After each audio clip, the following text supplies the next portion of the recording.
O Dia Mundial de Conscientização sobre o Autismo será celebrado nesta quarta-feira, 2 de abril. O tema para a campanha deste ano é Informação gera empatia, empatia gera respeito. Segundo a Organização Mundial da Saúde, cerca de 70 milhões de pessoas no mundo possuem transtorno do espectro autista. Hoje, o nosso objetivo é desmistificar conceitos e esclarecer dúvidas. Por isso, escolhemos esse tema para o quadro Viver Bem. Quem conversa comigo sobre o assunto é a psicóloga Rucélia Godoy. Rucélia, boa noite, bem-vinda. Boa noite, muito obrigada pelo convite. Rucélia, para que a gente possa entender melhor o que é o transtorno do espectro autista. Então, o autismo, na verdade, ele é uma condição de neurodivergência, no qual as pessoas que são afetadas, elas percebem o mundo de uma forma diferente e elas também interagem socialmente de uma forma diferente. Esses sintomas geralmente estão presentes nos primeiros anos de vida e, inclusive, isso pode se apresentar de uma forma muito diferente de uma pessoa para outra. Porém, existem alguns sintomas que são mais comuns. Então, por exemplo, dificuldades de socialização, na comunicação verbal, na comunicação não verbal, possuem interesses mais restritos e comportamentos também repetitivos. Existem vários tipos ou graus do transtorno do espectro autista? Existem intensidades diferentes do sintoma. Então, isso pode levar a maior ou menor prejuízo nas atividades de vida diária.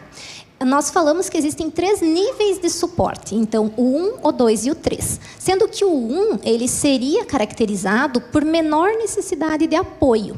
Então, nesses casos, a gente tem pessoas que muitas vezes se comunicam bem, que não têm alterações importantes da inteligência, mas já no nível 2 e 3, essas dificuldades são maiores. E é importante também pensar que as pessoas podem mudar de nível, de acordo com a estimulação que recebem. Olha, interessante. No desenvolvimento da criança, vamos começar falando das crianças. Quais são os sinais de alerta que os pais ou cuidadores, professores devem ficar atentos? Acho que a primeira coisa que a gente precisa esclarecer é que aquela frase, cada criança tem seu tempo, ela é um grande equívoco. E isso leva a gente a ter um atraso importante dos diagnósticos. Não, existem marcos do desenvolvimento, motores e da linguagem, que precisam ser acompanhados e precisam estar dentro do que é esperado para a idade. Além disso, existem outras características. Por exemplo, as crianças, elas atendem ao chamado pelo nome. Quando você solicita para o seu filho fazer alguma coisa, colocar determinado objeto no lixo, ele consegue entender e responder. Quando você propõe para que ele faça um jogo de imitação, ele consegue imitar? E a gente tem que ficar atento também à questão da socialização. Então, assim, é importante conversar com os professores para ver como que está essa socialização da criança. Quando essa criança for ao parquinho, observe.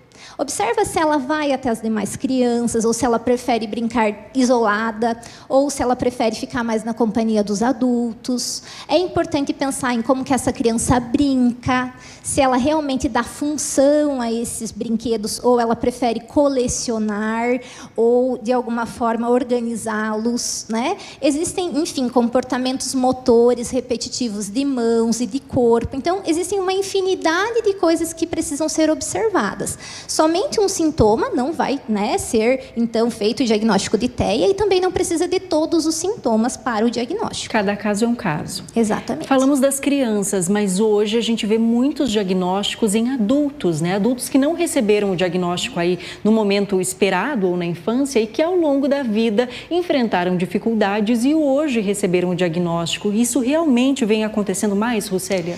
Vem acontecendo muito, nós temos cada vez mais solicitações de avaliação em adultos e é bem interessante, porque diferente das crianças, que geralmente os pais se sentem muito angustiados diante do diagnóstico, os adultos eles se sentem aliviados. É como se houvesse então agora uma compreensão de todas as dificuldades que existiram ao longo da vida. Então, às vezes, aquela ideia de que eu sou tímido, de que eu não tenho motivação social, enfim, ela cai, ela muda. Então, passa a se entender toda a nossa vida até então de forma diferente.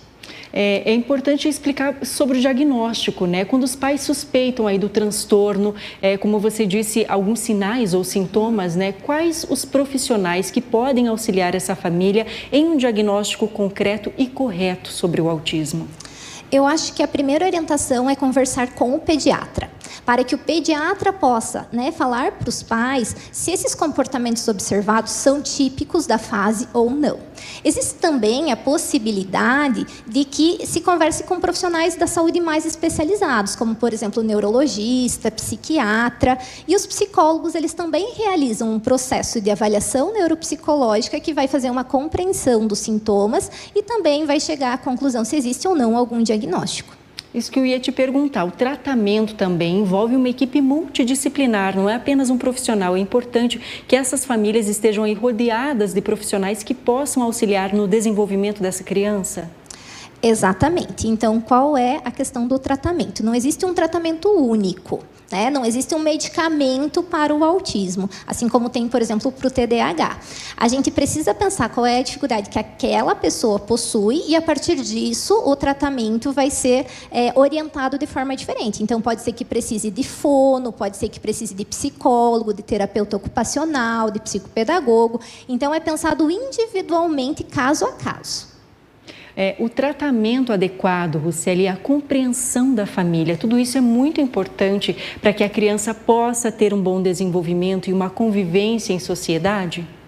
Com certeza. Então, como a gente comentou, né, é um transtorno muito complexo que, com certeza, traz prejuízos à vida do sujeito.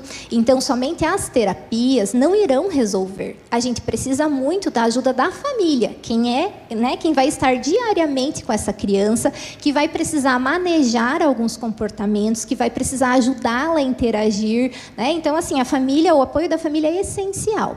E, além disso, acho que é importante falar, Carol, sobre a questão da sociedade, né? A sociedade, ela precisa acolher essas crianças, né? A gente ainda possui alguns relatos de exclusão, né? Principalmente assim, não convida para uma festinha, né? Porque é uma criança que muitas vezes tem realmente a dificuldade social, mas como, né, é importante que a sociedade traga essa criança para perto, e nos adultos também existe a questão da dificuldade com o mercado de trabalho.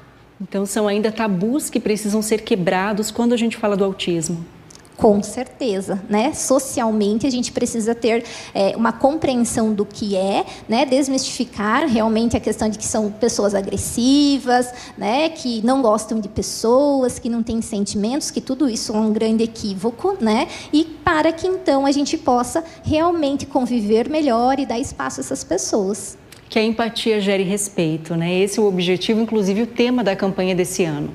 Então, sobre o transtorno do espectro autista, a entrevistada de hoje foi a psicóloga Rucélia Godoy. Rucélia, mais uma vez, muito obrigada pela sua disponibilidade. Eu que agradeço.